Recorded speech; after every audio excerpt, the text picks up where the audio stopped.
Hello. In this video, we're going to talk about when you have exponents and radicals in the same equation. First of all, we want to review different notation, the exponent notation for a radical. Let's start here with x squared, which of course equals x times x.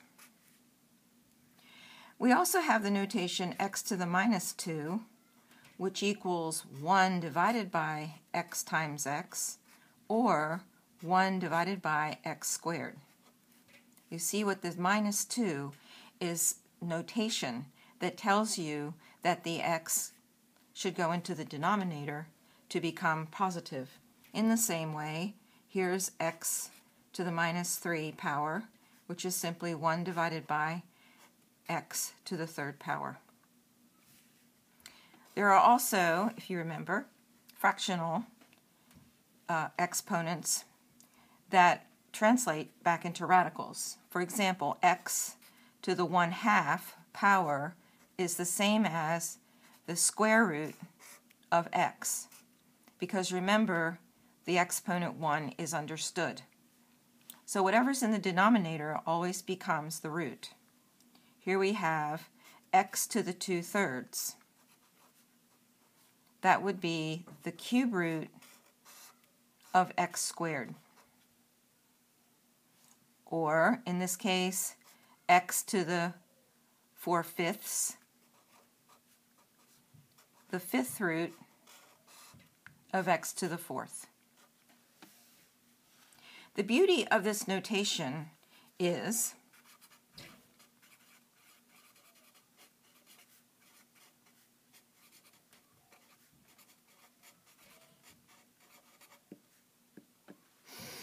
it makes multiplying and dividing variables that are raised to powers easy.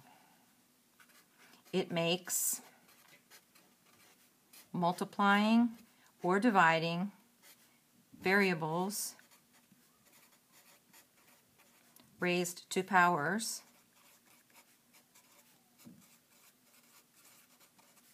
easy.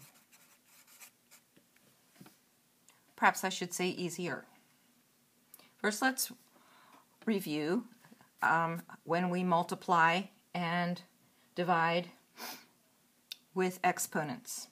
If we have a variable a raised to the n power times a variable a raised to the m power, this is equivalent to a raised to the n plus m power.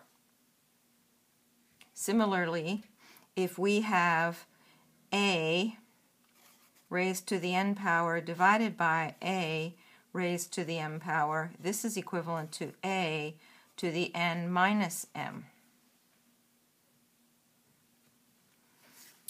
And finally, if we have a raised to the n power to the m power, this one is equal to a to the n times m power. Okay. Let's go on and solve a problem. I have here the square root of x to the 4th y squared times the cube root of x cubed y to the 6th. And so we will also remember that the square root of x to the 4th y squared is equal to the square root of x to the 4th times the square root of y squared.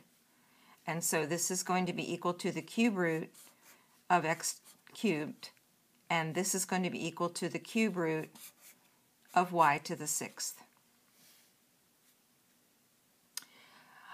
Next, we are going to take those and put them into fractional notation, going from the radical to the fractional notation. So the square is always understood.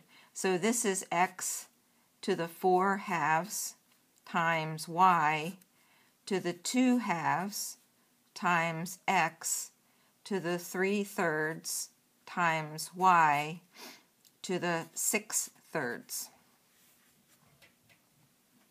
And I know I need to move my book up at this point.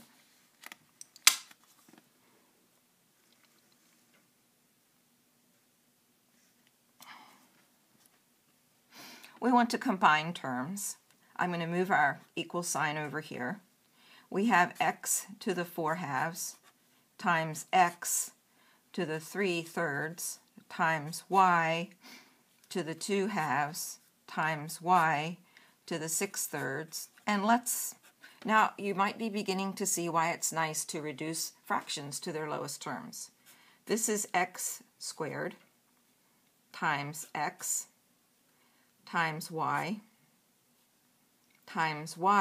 squared.